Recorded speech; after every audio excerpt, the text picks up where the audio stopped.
Thank you. Well, hello, Milwaukee, and good evening, America. Let me take 1 second to say hello to my fellow delegates from Connecticut. My name is Linda McMahon, and I am the chair of the America First Policy Institute. I'm perhaps one of the few people who's been privileged to call Donald Trump a colleague and a boss, but he's also a friend. Let me share a little story that's probably not the typical Donald Trump story. I had a meeting scheduled with him at Mar-a-Lago, and as he welcomed me, his little 4-year-old granddaughter ran up to him. He scooped her up with delight and asked her, "Who's the most beautiful girl in the world?" And she said, "Me." Then he asked, "And who do you love the most in the world?" And she said, "You, Grandpa." And he kissed her on both cheeks. Then she whisked off his hat and mussed his hair. And he smiled with the love that only a grandfather could have given. I first met Donald Trump when I was the CEO of World Wrestling Entertainment. For fun, he became part of some of the most compelling and highest rated storylines in the company's history. And when he became president, I was honored to serve in his cabinet, running the Small Business Administration. I traveled the country, talking to business owners and job creators. They knew they had a president who understood them and fought for them. He knew that small businesses are the engine of the American economy, and the Trump tax cuts proved to be like rocket fuel for them. Almost every business owner I spoke with was using their tax savings to grow their businesses. And ladies and gentlemen, the U.S. economy was flourishing.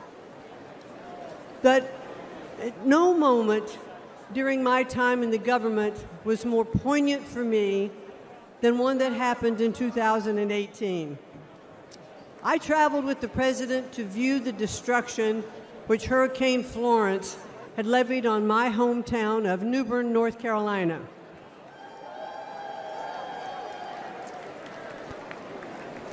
I stepped off of Air Force One and walked side by side with the President of the United States through the hangar where my father had been a shop foreman and my mom had been a budget analyst. I watched Donald Trump walk through neighborhoods of my childhood, comforting those who had suffered such great damages. Because he was a builder, he talked to them about what it would take to rebuild, what kind of materials they should use. And he didn't just show a personal interest, he was one of them. But now Joe Biden and the Democrats want to penalize small businesses again by hiking their taxes. But when he's reelected, Donald Trump will make those tax cuts permanent. And he will also offer new tax cuts like no taxes on tips. Instead of taxing American companies, Donald Trump put tariffs on China that raised billions of dollars and protected American industries. And if reelected, he'll do it again.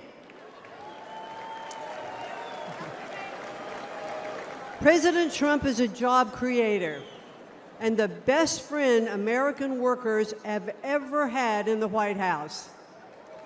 He is a champion of the forgotten men and women, as I have experienced firsthand. But the media doesn't like to acknowledge that very often. Donald Trump is not only a fighter, ladies and gentlemen, he is a good man.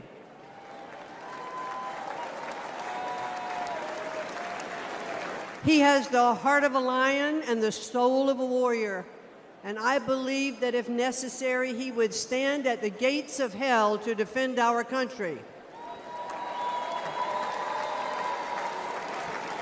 He loves this country, and he would do anything to defend it and to protect us from all harm.